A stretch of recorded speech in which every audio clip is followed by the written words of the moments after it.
शुरू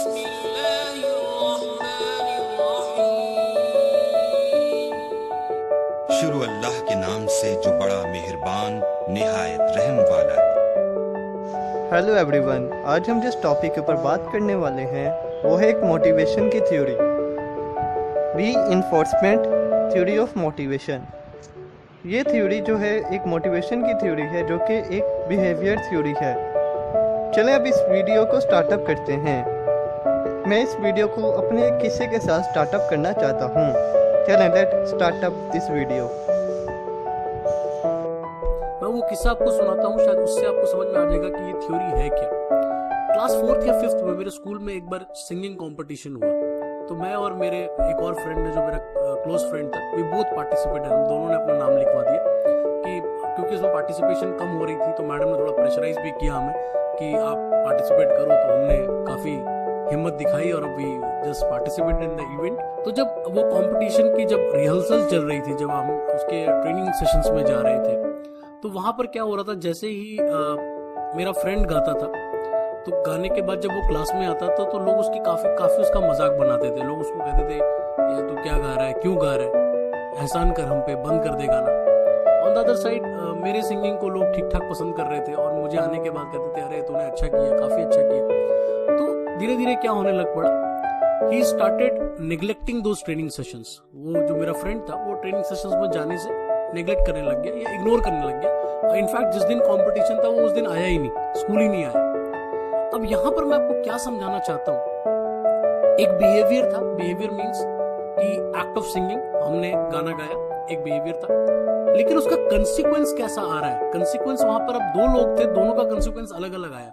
मेरा consequence positive आ रहा था, लोग मेरी तारीफ कर रहे थे, लोग मेरे बारे में अच्छा बोल रहे थे, तो मेरा मोटिवेशन बढ़ गया उस काम को करने के लिए। ऑन द अदर साइड जो मेरा फ्रेंड था, उसके बारे में लोगों उसको ये सिंगिंग उतनी अच्छी नहीं लग रही थी, क्योंकि लोग उसके बारे में अच्छा नहीं बोल रहे थे। हो सकता है वो पर्सनली अपने बारे में अच्छा सोचता होगा कि वो अच्छा गा रहा है, but the problem was people were not supporting them, consequences were not getting into his favour. जिसको अब कंसीक्वेंस को यहाँ पर मैं रिजल्ट से कह रहा हूँ, एफर्ट से नहीं कह रहा, कि यहाँ पर हम कहीं ना कहीं रिजल्ट की बात करते हैं, एफर्ट की बात नहीं करते। It is based on law effect. जैसा मैंने आपको बताया, ये लॉ ऑफ इफेक्ट पे बेस्ड है, तो ये रिजल्ट पर बेस्ड है। तो रिजल्ट जैसा होता है किसी भी चीज का, अगर हम किसी चीज का रिजल्ट अच्छा आता है तो हम काफी मोटिवेटेड हो जाते हैं, हम उस काम को बार बार करना पसंद करते हैं। ऑन द अदर साइड अगर किसी चीज का रिजल्ट नहीं आता है या उस चीज का रिजल्ट आने में टाइम लग जाता है, तो हम कहीं ना कहीं हमारा मोटिवेशन लो हो जाता है and we are not able to perform as the way we should perform it। अब सिंपल टर्म्स में इसको समझने की कोशिश करते हैं। इंडिविजुअल बिहेवियर में जिसका पॉजिटिव कंसीक्वेंस है वो बिहेवियर रिपीट होता है।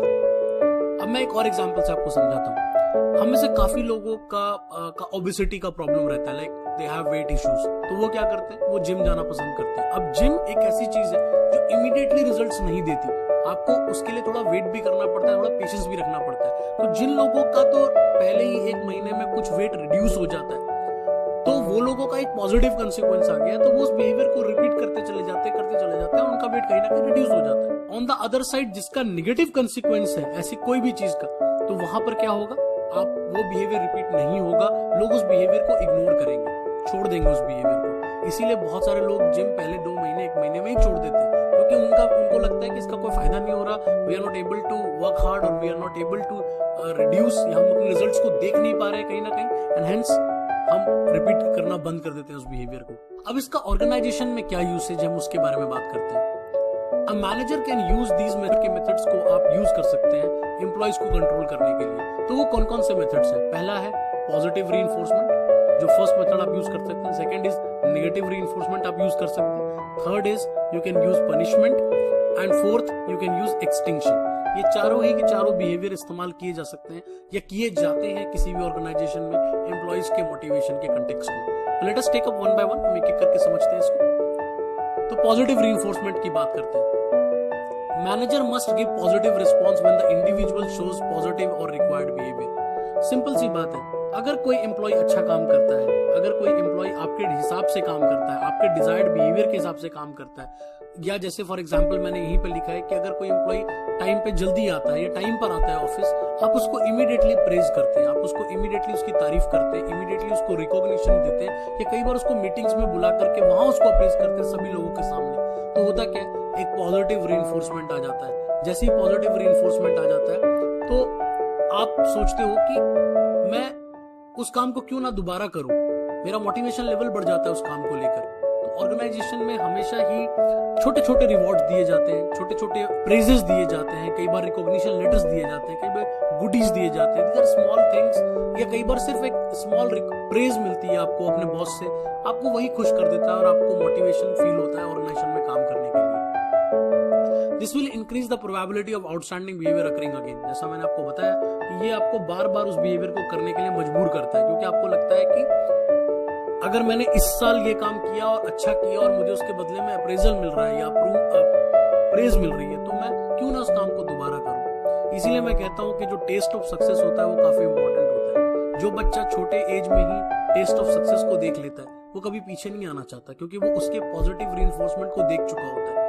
वो उसके आउटकम्स को देख चुका होता है, उसको उसकी काफी प्रेज मिल चुकी होती है। इसलिए उसको लगता है कि अगर मैं इतना प्रेज ले चुका हूं तो मैं क्यों अब पीछे जाऊं और पीछे जाकर कुछ गलत करूं। तो मैं और अच्छा ही अच्छा करता रहूं ताकि मुझे मोटिवेशन मिलता रहे, मुझे लोगों का प्रेज मिलता रहे। Reward is a positive reinforcement. Reward कीजिए लोगों को, अगर आप लोगों को रिवॉर्ड करते हैं, but not necessarily if and only if the employees behaviour improves, reward can set to be a positive.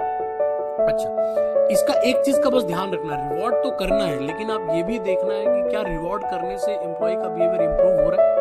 अगर तो इंप्रूव हो रहा है, इसका मतलब रिवॉर्ड एक पॉजिटिव रीइंफोर्समेंट है और आपको कुछ ना कुछ रिवॉर्ड देते रहना चाहिए, जिससे वो इंडिविजुअल हमेशा ऑर्गेनाइजेशन के लिए परफॉर्म करता रहेगा। Let's move to the next one. एक चीज और ध्यान रखना है, it must be noted that more spontaneous is the giving of reward the greater reinforcement value it is. अगर आप ये पॉइंट काफी इंपॉर्टेंट है, इस पॉइंट के बारे में आपको समझाता हूँ। अगर मुझे किसी रिवॉर्ड का पहले से ही अंदाजा है, I have expected reward in my mind, मैं कोई काम कर रहा हूँ और मुझे पहले से एक्सपेक्टेड है कि अगर मैं ये काम करूंगा ना तो मुझे ये मिलेगा, तो आपका जो मोटिवेशन होता है वो कहीं ना कहीं बहुत ज्यादा नहीं होता, क्योंकि वो सरप्राइज की तरह आपको नहीं मिल रहा है।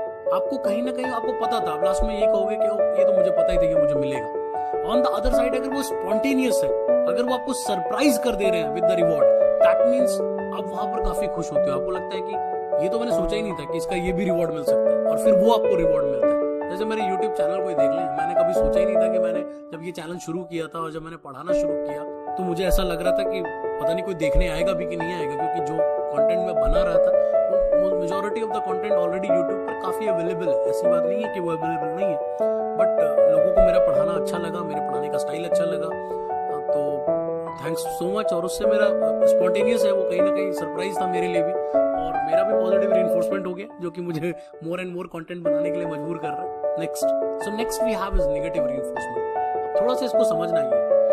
Utkarsh doesn't want to eat green vegetable. मैं आपको एक छोटा सा एग्जांपल देके समझा रहा हूँ।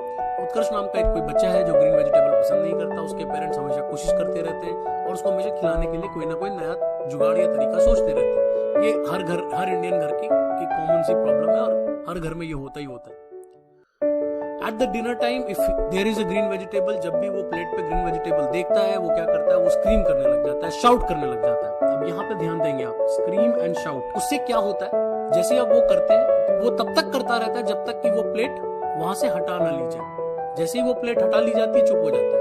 तो अब पेरेंट्स क्या करते हैं, पेरेंट्स भी थक गए उसके टैंट्रम से, और इसी वजह से वो क्या करते हैं, जब ये इतना ज्यादा सीवियर हो जाता है तो लास्ट में वो प्लेट हटा लेते हैं। अब ध्यान से आप देखिए यहाँ पे नेगेटिव रीइंफोर्समेंट क्या हो रहा है। बिफोर क्या हो रहा था, green vegetable on the plate पे ग्रीन वेजिटेबल था। बिहेवियर उसका क्या है उस बच्चे का, स्क्रीम कर रहा है। जैसे उसके बाद उसका आफ्टर इफेक्ट क्या हुआ, vegetable no longer on the plate, and hence future behaviour क्या है कि Utkarsh will always scream when he doesn't want to eat carrots और want to eat any green vegetable. तो कोई भी ग्रीन वेजिटेबल को इग्नोर करने का उसको एक शॉर्टकट मिल गया। वो शॉर्टकट क्या है, स्क्रीम करना।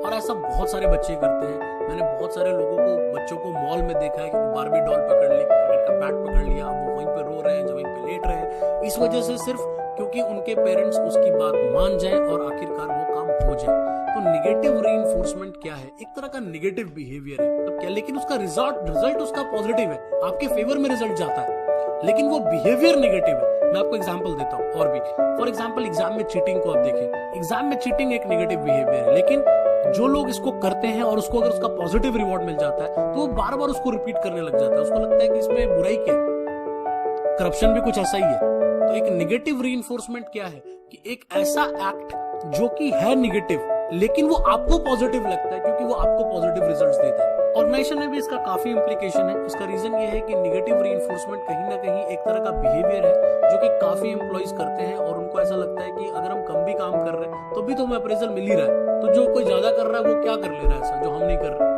तो इसका मतलब कहीं ना कहीं हम क्या कहने का मतलब है कि एक नेगेटिव बिहेवियर जिसका रिजल्ट पॉजिटिव है, लेकिन वो बिहेवियर तो नेगेटिव ही है। पॉजिटिव रीइंफोर्समेंट भी पॉजिटिव रिजल्ट देता है और नेगेटिव रीइंफोर्समेंट भी पॉजिटिव रिजल्ट देता है। बस सिर्फ फर्क इतना है कि उसमें हम पॉजिटिव रीइंफोर्सर लगाते हैं और यहाँ पर हम नेगेटिव रीइंफोर्सर लगाते हैं जो कहीं ना कहीं उतना ज्यादा एक्सेप्टेबल बिहेवियर नहीं। Let's talk about punishment. ये तो काफी कॉमन है, हर बच्चे की कहानी है, ऐसा कोई नहीं होगा जिसको पनिशमेंट नहीं मिली होगी। मेरे को तो काफी मिली थी बचपन में। Let's talk about that. Punishment means applying undesirable consequence for showing undesirable behaviour. ऐसा कोई भी बिहेवियर जो आपको लगता है कि ये उतना एक्सेप्टेबल नहीं है, ये बिहेवियर सही नहीं है, उसके लिए हम उसको किसी को सजा देना, किसी को अनडिजायरेबल कंसीक्वेंसेस दिखाना, उसका इसी को पनिशमेंट कहते हैं। इससे क्या होता है? For example suspending an employee for breaking an organisation rule. Organisation के रूल को आपने तोड़ा और आपने किसी को सस्पेंड कर दिया गया। अब क्या हुआ, यहाँ पनिशमेंट मिली है आपको। पनिशमेंट मिलने का मतलब है एक ऐसा कंसीक्वेंस आपको मिला है जो कंसीक्वेंस आपको एक लर्निंग देता है, एक सबक देता है, एक मोटिवेशन देता है इस काम का कि वो काम आप दोबारा ना करें। कहीं ना कहीं स्कूल जब टीचर्स या जब स्कूल हमें पनिश करता था उसका सिर्फ यही पर्पस होता था कि हम वो काम दोबारा ना करें। बट उसमें कुछ हमारे जैसे मेरे जैसे बच्चे भी होते थे तो भी एक पॉजिटिव रीइंफोर्सर की तरह देखते थे। लेकिन फिर भी पनिशमेंट काफी लोगों को सोसाइटी में इस बात का सबक देता है कि आप ये दोबारा ना करें, ये बिहेवियर दोबारा ना दोहराएं। Punishment can be equalised by the positive reinforcement from the alternative sources. लेकिन अगर आप किसी एम्प्लॉय को पनिश कर रहे हैं किसी एक पॉइंट ऑफ टाइम पे, किसी एक पर्टिकुलर चीज के लिए, तो आप उसको पॉजिटिवली रीइंफोर्स भी कर सकते हैं किसी अदर काम के लिए, किसी और चीज के लिए। फॉर एग्जांपल किसी ने अगर रूल तोड़ा है तो अगर आप उसको फाइन कर रहे हैं, उसकी सैलरी काट रहे हैं, तो उसके बदले में उसको आप किसी अच्छे काम उसको अप्रेजल देकर उसको कंपनसेट भी किया जा सकता है। जैसा कि जनरली हर स्कूल में, हर ऑर्गेनाइजेशन में, हर घर में होता है कि किसी चीज के लिए आपको पनिशमेंट मिलती है, उसके बाद आपको उन्हीं पेरेंट्स से थोड़ी देर के बाद ही कोई अच्छी चीज मिल जाती है, कोई ऐसी मोटिवेशन, पॉजिटिव रीइंफोर्समेंट मिल जाता है जो आपको काफी मोटिवेट करता है। Last is extinction. अब एक्सटिंक्शन क्या है? It implies absence of reinforcement. किसी भी तरह का रीइंफोर्समेंट नहीं है, पॉजिटिव भी नहीं है, नेगेटिव भी नहीं है, पनिशमेंट भी नहीं है, कुछ मतलब किसी तरह का कोई रीइंफोर्समेंट है ही नहीं। हम मेजॉरिटी यहाँ पर पॉजिटिव रीइंफोर्समेंट की बात कर रहे हैं, ठीक है। In other words, extinction implies lowering the probability of undesired behavior by removing reward for that kind of behavior. आप रिवॉर्ड को रिमूव कर दे रहे हैं। अगर आपने रिवॉर्ड ही रिमूव कर दिया तो अब होगा क्या? एक employee will no longer receive praise and admiration for his good work. किसी एम्प्लॉय को कोई भी अच्छे काम के लिए कोई प्रेज नहीं मिलेगा, कोई एडमायरेशन नहीं मिलेगा, तो वो ये सोचेगा कि बिहेवियर में ये कर ही क्यों रहा हूँ, why I am working hard, because it is not generating any fruitful consequences. ये बहुत सारे गवर्नमेंट ऑर्गेनाइजेशन में एम्प्लॉयज के साथ ऐसा ही हो रहा है, क्योंकि ज्यादातर ऑर्गेनाइजेशन में जो खासकर जो गवर्नमेंट ऑर्गेनाइजेशन है वहां पर कोई भी अप्रेजल आपको इमीडिएटली नहीं मिलता, या कोई भी आपको बहुत ज्यादा प्रेज नहीं करता आपके काम के लिए, या कोई भी आपको बहुत ज्यादा कोई in terms of incentive, in terms of money भी उनको आपको बहुत ज्यादा फायदा नहीं होता। तो वहां के एम्प्लॉयज का यही सोचना होता है कि हम क्यों करें इस काम को, हमें फायदा क्या मिलेगा इस चीज का। हम सीधा सीधा उस चीज को इस चीज से समझते हैं। तो वो जो एक्सटिंक्शन हमें वहां पे नजर आता है वो कहीं ना कहीं इसी वजह से कुछ ही लोग हैं जो वहां पर काम कर रहे हैं, और मेजोरिटी लोग जो है वो काम करने में उतना ज्यादा उसको एडमायर नहीं करते काम को, क्योंकि उन्हें उसके बदले में कोई पॉजिटिव रीइंफोर्समेंट नहीं मिल रही। और वो कहीं भी अगर नहीं मिलेगी तो काम करने का उतना मोटिवेशन नहीं रहेगा। अगर आप काम करने का आपके अंदर एक एनर्जी नहीं रहेगी उस काम को करने के लिए। मेरी आपसे इसीलिए यहाँ पर मैं आपसे रिक्वेस्ट भी करूंगा कि अगर आपको मेरी वीडियोस अच्छी लगे तो कमेंट और लाइक करके जरूर बताना दोस्तों, क्योंकि उससे फिर मेरा एक्सटिंक्शन ना हो जाए, मेरे को पॉजिटिव रीइंफोर्समेंट मिलता रहे और जिससे कि मेरी भी मोटिवेशन हाई रहे। ये जो पूरी की पूरी थ्योरी थी इसके कुछ क्रिटिसिज्म भी है, तो let's talk about those criticism. First, it completely ignored the inner feelings and drives of an individual. क्योंकि ये कंप्लीटली कंसीक्वेंस के ऊपर बेस्ड था। इसका जो मेन एजेंडा था वो ये था कि आपके किसी भी बिहेवियर का कंसीक्वेंस क्या है, लेकिन उसमें जो एक चीज इग्नोर हो गई वो ये हो गई कि वो पर्टिकुलर पर्सन अंदर से क्या सोच रहा है, क्या फील कर रहा है, क्या ड्राइव कर रहा है उसको, वो चीज क्या चीज उसको ड्राइव कर रही है, ये कहीं ना कहीं प्योरली इग्नोर हो गया इस पर्टिकुलर थ्योरी में। Next, theory completely focused on when individual takes some action। जब इंडिविजुअल कोई एक्शन लेता है तभी ये थ्योरी काम करती है।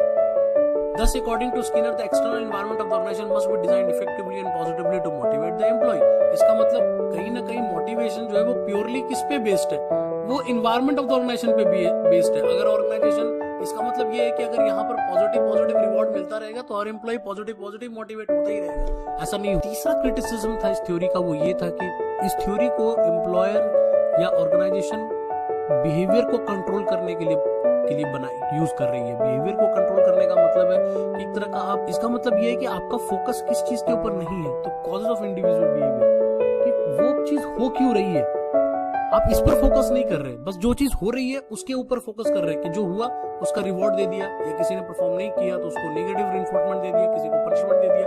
फॉर एग्जांपल, किसी ने रूल तोड़ा, अब रूल तोड़ा तो आपने सस्पेंड कर दिया, बट क्यों उसने रूल तोड़ा, उस पर कहीं ना कहीं ये थ्योरी कहीं भी काम नहीं करती, कहीं ना कहीं फोकस नहीं करती। और इसी के साथ हमारी आज की वीडियो खत्म होती है। उम्मीद करता हूँ कि आप सबको हमारी वीडियो बहुत पसंद आई होगी, और आप सबका भी बहुत बहुत शुक्रिया कि आपने हमारी इस वीडियो को देखा। हमारी इस वीडियो को लाजमी लाइक करिएगा और इसको अपने फ्रेंड्स के साथ भी लाजमी शेयर करिएगा, और हमारे चैनल को भी लाजमी सब्सक्राइब करिएगा, ताकि हम इसी तरह की और अच्छी तरह वीडियोस को बनाकर आपके सामने लाते रहें। खुदा हाफिज।